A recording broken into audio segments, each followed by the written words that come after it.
Hello, welcome back to Rev Endurance Sports and another edition of what is in our stand today. That is a hashtag you can follow on all my social media. And if you're not aware, I have an Instagram account, a Twitter account, Facebook, and of course here on YouTube. It is a series of videos where I either do some service preventative or in this case, a warranty repair. And, it's just one of these situations where the customer may feel a little anxiety that they just purchased a power meter. And in this case, it was 7 months ago, back in August, and this is March 23rd. And I will show you here in a second the issue that we have with it. But the customer will feel some anxiety because they just purchased something that's relatively expensive. But Rotor stood behind their product, and let's talk about what is the issue. So if you would please come a little closer so that you can see. Now this plastic piece here serves as the cover and also where you have your battery charging port. And oh, by the way, this being one of the newer versions, this no longer has a cover on it. They found that it was no longer necessary. So it is fully exposed, but that's fine.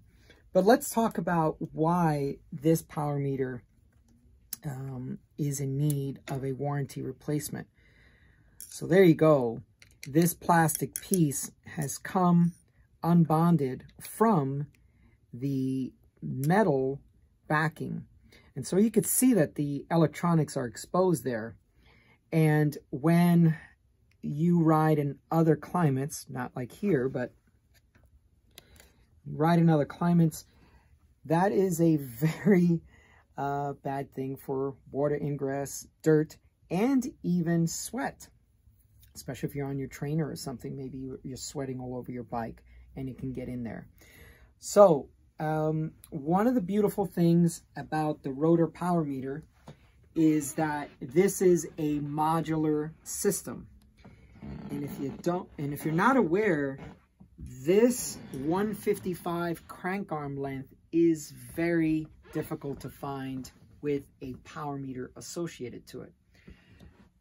And, for example, like Shimano, I think only goes down to 160. There are other cranks that have shorter crank arms, but they're not a power meter.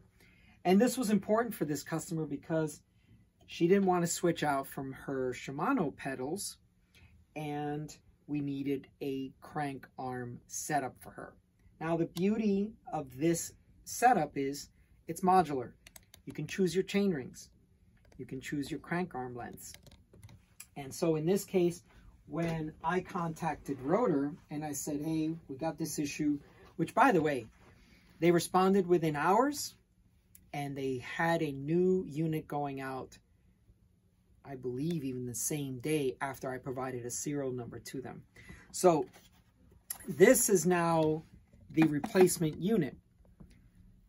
And because it's modular, all we have to do is replace this. We don't have to find in their inventory, in their manufacturing process, hey, let's get another 155 millimeter crank arm length power meter. We just swap out the spider. Now, there are many different ways to get your power metering. You could use a crank arm spider, you can use pedals, and PowerTap for the longest time had it in the hub.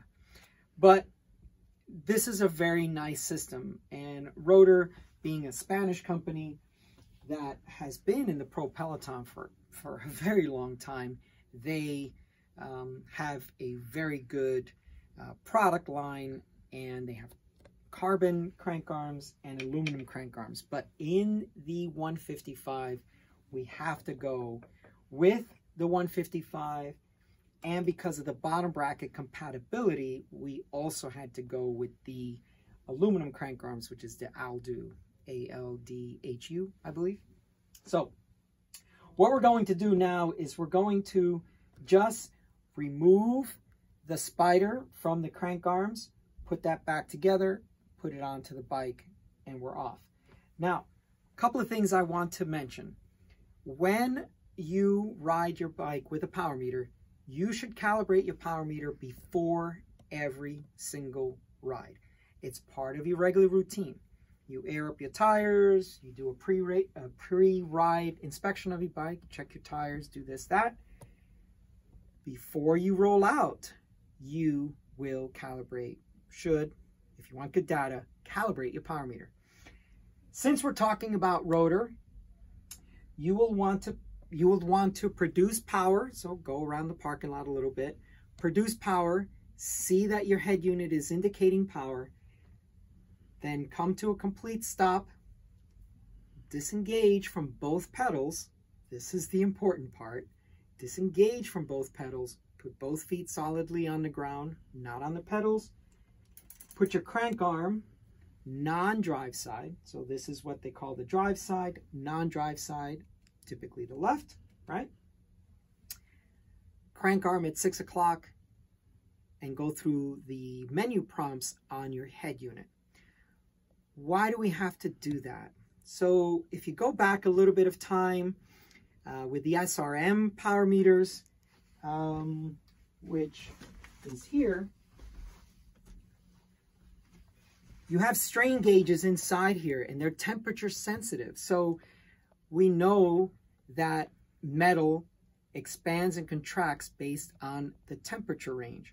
So if you're in a warm garage and you're about to go outside to a cold ambient temperature, that power meter will go through this process. So, you know, the old SRMs, you had to put the bike outside 15, 20 minutes before you rolled out. But for any other reason, not just temperature, Stages does a auto calibration as well based on temperature. But you're talking about little tiny strain gauges, and they're made out of metal, and temperature affects them. But also, you just want to get good, accurate readings. So let me give you an example of something that you probably never thought of, but this is the same type of thing. So let's just say we want to weigh this water bottle, but for whatever reason, it's a weird shape. Now, I do this a lot with frames when I need to measure a frame, because a frame won't balance itself well on this scale.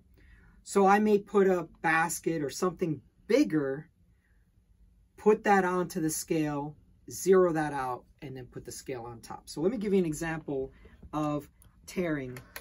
And it's the same thing that's happening with your power meter. Okay, so right now it's reading 0 grams. We're going to put this box on here because for whatever reason, we maybe want a nice flat surface. And that measures 188. But we don't want to have the weight of both of these. We only want the weight of the water bottle. So then we zero out we zero out that, and see, now it reads 0 again. Then we can put the water bottle on there. And shameless plug for my water bottles, by the way. 819. So this water bottle weighs 819 grams. By the way, if you're a weight weenie, this is not the channel for you.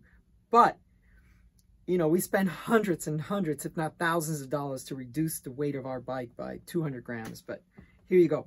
819, 820. So if I take this off and then take this off, you see it's going to go back to that 189 that we had just a second ago.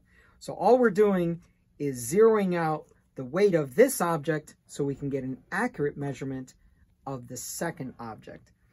So when we zero out our power meters, what we're doing is we're telling the power meter, I have produced power. Now I'm not producing power. My feet are out of the pedals. I'm not producing power. Hit calibrate. And then it says, oh yes, you're saying there's no power. I don't see power. Zeroed out. We're calibrated. Okay, that's all for today. But I wanted to tell you how how excellent the customer service was from Rotor. Very fast response. It was all done over email, but that's fine. Very fast response. They stood behind their product. There is a 3-year warranty, so we were only 7 months into it, and they shipped out a product very quickly. So I appreciate your time and your attention. That's all for today. So please like and subscribe, and we will see you up the road.